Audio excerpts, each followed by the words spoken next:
Sarah Zed made a video about Homestuck in 2021. I thought I was the only one who did that. Let's talk about it. Back here again, can't get enough. JoJo explains some interesting stuff. On April 13th, Sarah Zed posted a brief history of Homestuck, a 2-hour and 21-minute video about what she calls in the thumbnail the rise and fall of Homestuck. Frankly, it warranted the feature length and probably could have been longer, but as she states, she's trying to keep it brief.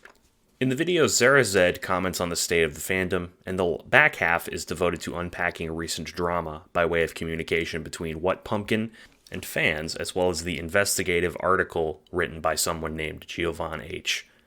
This video immediately triggered a response from Twitter denizens and actual Homestuck writers alike. Aisha, writer for Hiveswap 2 and FriendSim and director of Homestuck 2, called it a hit piece and mentioned the fear of death threats at the mere mention of the video. For the purposes of this video, I don't want to discuss the actual content of the Sarah Zed video. It's a good one. Check it out. She drinks like 3 things of Faygo and doesn't die. It's something to behold. But I do want to talk about the fallout that happened due to it and the reason behind all of the things she brought up. The unspoken underlying problem at the heart of Homestuck for the past few years. The problem that I've been living firsthand since I was fool enough to fall back into the fan group. As we all know, April 13th is Homestuck Day. It's the day in 2009 when Homestuck's first page dropped, and the numbers 413 are repeated as a motif in the comic. So when Sarah dropped her video on 413, it was a signal to me that at least she used to be a Homestuck. This was a huge relief to me, as outsiders commenting on the Homestuck community is not a prospect that was appealing for most fans. And frankly, I was even more relieved when she revealed that one of her collaborators, the scriptwriter, was a trans woman. Good stuff. But that relief didn't extend to everybody. Part 1. The Shituation. I'm not going to name drop or get into BS, but people on the official What Pumpkin team contacted Sarah Zed with what Sarah referred to in the pinned comment of her video as, quote, legal explicit threats. Specifically, these legal threats seem to have pertained to an item of drama I will summarize as the Odd Gentleman debacle. For those out of the loop, the debacle covers 2 competing theories about why What Pumpkin changed studios in the middle of Hiveswap development from The Odd Gentleman to their internal What Pumpkin studios. In her video, Sarah uses McLovin H's blog as a source. Now again, not getting into specifics, but What Pumpkin seems to dislike Geo's blog as a source, which again, according to Sarah Zed's pinned comment, is because some of the sources Geo used had it out for What Pumpkin. What Pumpkin itself didn't respond to Geo's request for comments, something Geo admits in his articles, meaning that predatory sources aiming to defame What Pumpkin were open to talk to him instead. That's not to say his sources were definitely predatory, just that they were the only people willing to talk to him. In response to the video as well, the Homestuck Kickstarter made its first update in years, clarifying the issue. Geo also issued retractions in their essays. There was a lot of bluster on Twitter about this, but as we know, Twitter is irrelevant to any constructive discussion, so I'm going to talk about something else. That said, this all puts a lot of stock into the Odd Gentleman situation, Geo, the What Pumpkin team, and the shenanigans following the drama. Now, I'm not actually going to talk about the actual stuff that happened between What Pumpkin and the Odd Gentleman. I'm not going to talk about the allegations, I'm not going to talk about Geo, because honestly, while interesting, I don't care. All of this is a fucking smokescreen. There's a real issue at the heart of this. Not just something that involves What Pumpkin employees, something that involves us. All of the Homestuck fans. It's the issue at the heart of all this discourse, and it's not something illegal that warrants legal attention. It's actually quite mundane and simple. What Pumpkin never talks to anybody. I remember in 2012 when the Homestuck Kickstarter began, I was a sophomore in high school. I gave $15 because that was the tier to get the game for free. When Act 1 released, I was out of college. In between that time, there had been 14 posts on the Homestuck Kickstarter. Between Act 1 and Act 2, there were 3. By the time Hiveswap Act 1 came out, I had long since lost the email address I originally signed up with. Now, a 5-year turnaround for a game isn't really that bad. Let's ignore that it was only Act 1 of a 4-act game, or potentially 8 acts with Haunt Switch. Let's ignore that during that time there were many controversies. The game is good. It took 5 years for a brand new studio to make what they did, and they did a fine job. I don't think many people have a problem with the actual content of Hiveswap Act 1. The quality and the length and the controversies are all a red herring. The fact that it took another 4 years to release Act 2 doesn't matter either. The real issue to me is the communication. I want to reiterate, this isn't a legal issue, it's just one that leads into many of the other issues that people had with Hiveswap at large. First of all, when Homestuck's Kickstarter released, Andrew Hussey promised weekly updates on progress. I'm not saying that this was realistic per se, but it was a commitment that was rapidly abandoned. Even if they just released a dev update every month, that would be 58 updates compared to the 14 they did make, many of which were about other things like merchandise. I'm not saying that we as fans or even we as backers are entitled to communication. Again, there's no legal obligation, there's no moral obligation, but there is a vast difference in expectations when there is no communication about any of this. People expected something, according to what the Kickstarter said, and objectively speaking, they didn't deliver. This was a trend that only worsened over time. Hiveswap Act 2 was an anticipated release, and when a trailer launched in 2019, fans were excited, since it featured the beloved trolls from the earlier released Friend Sim. Unfortunately, that was the only information anyone got for the next full year. There's an obligation when a creator says, "We will do this," and then they don't. But the miscommunications don't end with the Homestuck Kickstarter and Hiveswap. Oh no.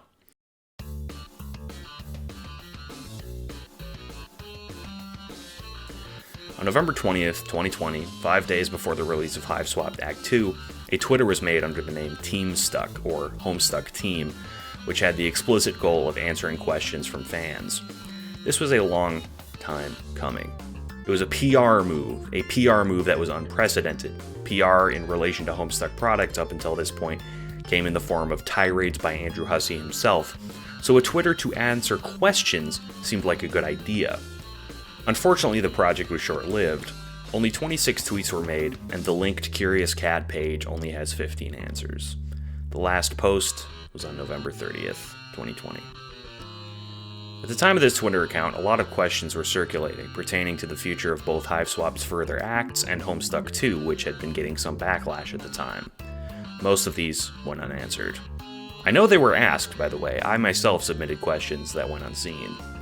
The most salient questions were ones about the removal of the B minigame and a clarification about the lack of credits in Hiveswap, something that the fandom was angry about.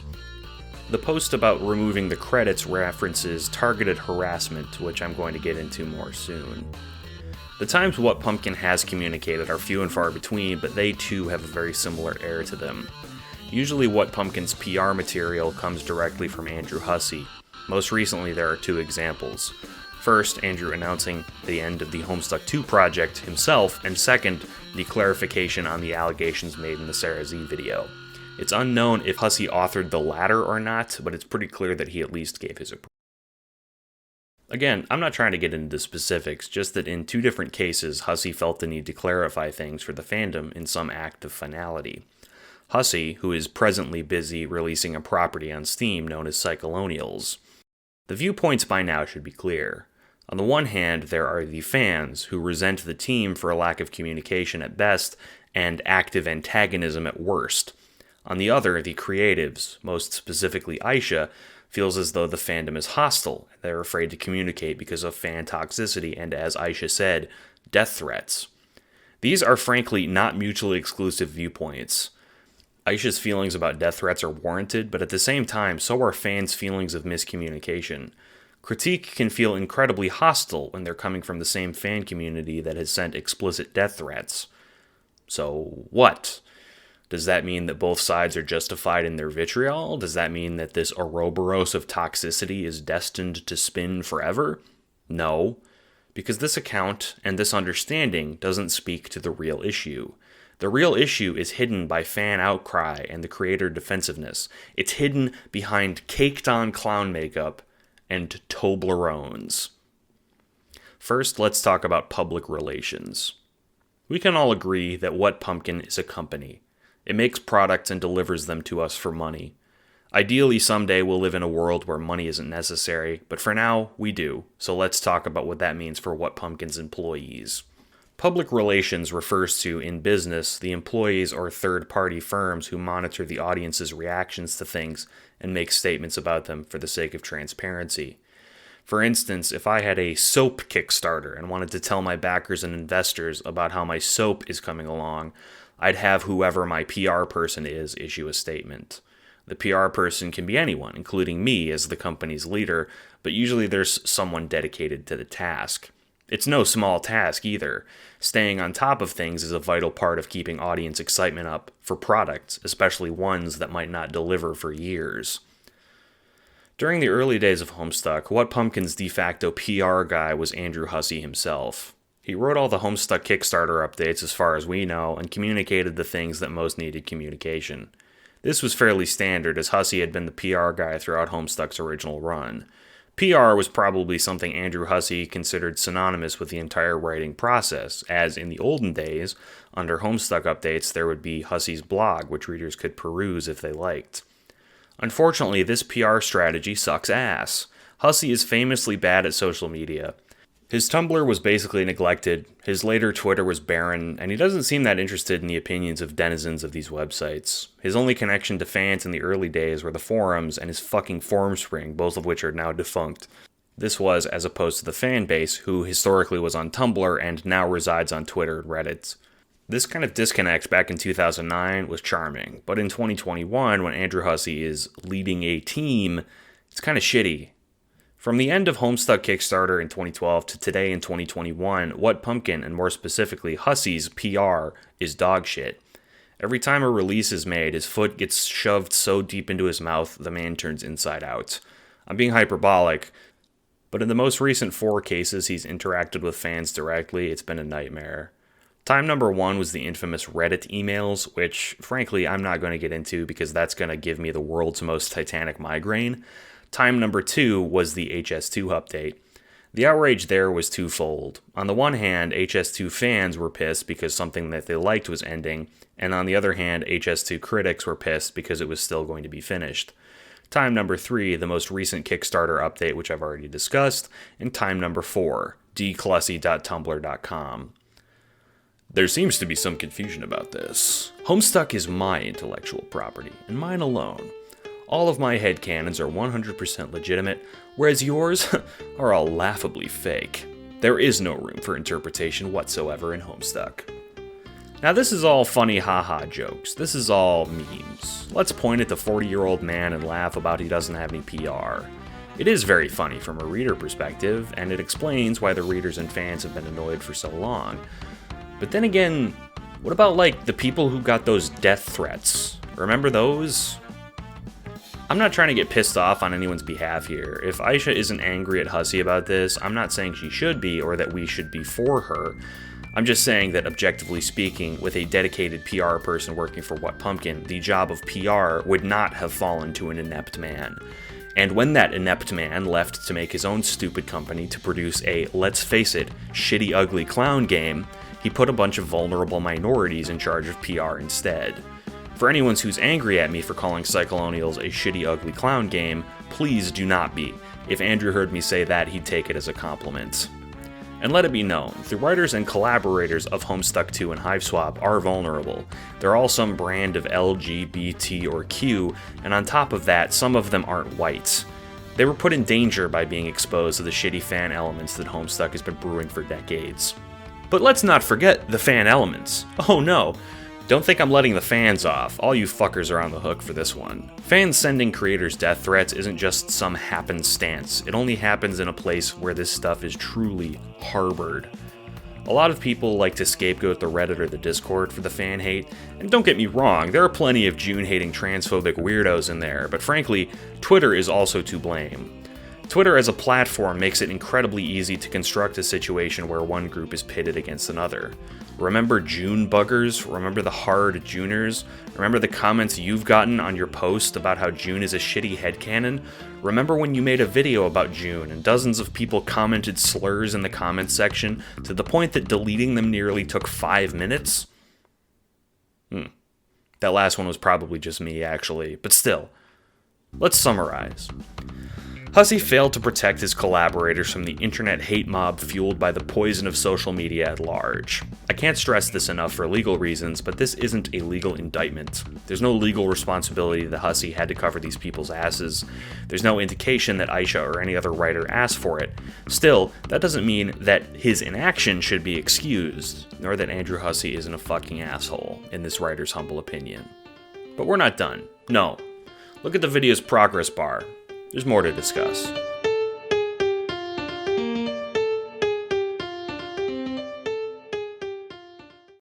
Part 2.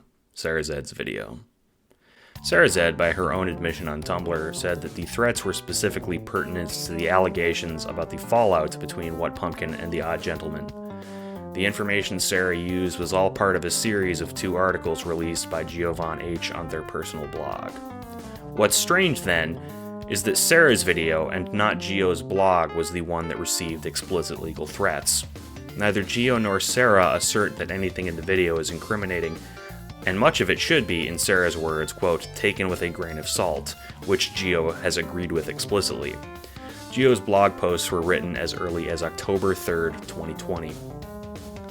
Aisha also asserts that she was always available to Sarah Z to comment, which does not reflect Gio's attempts to contact What Pumpkin. According to Gio, who I asked to comment, quote, What Pumpkin has a business contact email address which I sent a request to both times. In the past, I've gotten a response from that email for Kickstarter business pre-article, so it's not dead. I think that I also pinged a couple on social media or Patreon, but the email is the main formal one. That being said, What Pumpkin doesn't have much in the way of a contact system, so it's possible no one saw the email just because they don't read email. Sarah Zed said her choice not to contact Aisha was explicit, but in Gio's words, quote, either way, there's no reason to expect Sarah would have been treated differently. After the release of Sarah's video, there was an official statement written on the official Kickstarter page, presumably in response to Gio's points used in her video. I'm not getting into specifics about the release, but there's a screen capped of the post floating around you can peruse for your enjoyment if you hate having a good day. The post goes into detail about What Pumpkin's relationship with the Odd Gentleman, something which fans have speculated about for years. It's a hot button issue. Did Hussey fuck the Odd Gentleman, or did the Odd Gentleman fuck Hussey? It's definitely interesting, but for the purposes of this video, it doesn't matter. The far more interesting and salient issue to me, and likely the readers of Gio's blog and Sarah Z, was not the Odd Gentleman. It was the fact that Hiveswap was not only taking forever, but no one knew why outside of the cryptic past Kickstarter posts, and Gio's articles and fan speculation were the only ways to find out about it. See, this is what people do. This is what Gio did. This is what people speculating did. Because in a vacuum of information, information was either fabricated or sleuthed. Information was made not by the official team, but by people online. No PR is biting What Pumpkin in the ass again. Because no one would talk to Gio, other people came forward to speak to him. Because no one would talk to Sarah Zed, she made a video based on his information. Maybe the people who talked to Gio were liars. Maybe they did have it in for What Pumpkin. But you know what? If I got exploited by a company, I'd have it in for them too. This article on Kickstarter distracts the reader with minutia that for years What Pumpkin said nothing. I'm not saying we deserved any updates, or this was in some way criminal, but what the fuck did they expect? People loved Homestuck, people loved Hiveswap, but in recent years that perception has been completely obliterated due to the dogshit PR that Andrew Hussey has slung at us when we get anything at all. A question I haven't seen anyone ask is, when's Act 3 coming out? Because no one cares.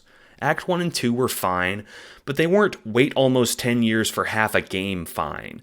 Act 3 might come out someday, it might not. You might play it, you might like it, it might be good, it might be the best game in the world, but unless it pays me money and sucks my dick, it's going to be underwhelming because not only has the hype for the game died, but the goodwill towards the company making it has as well.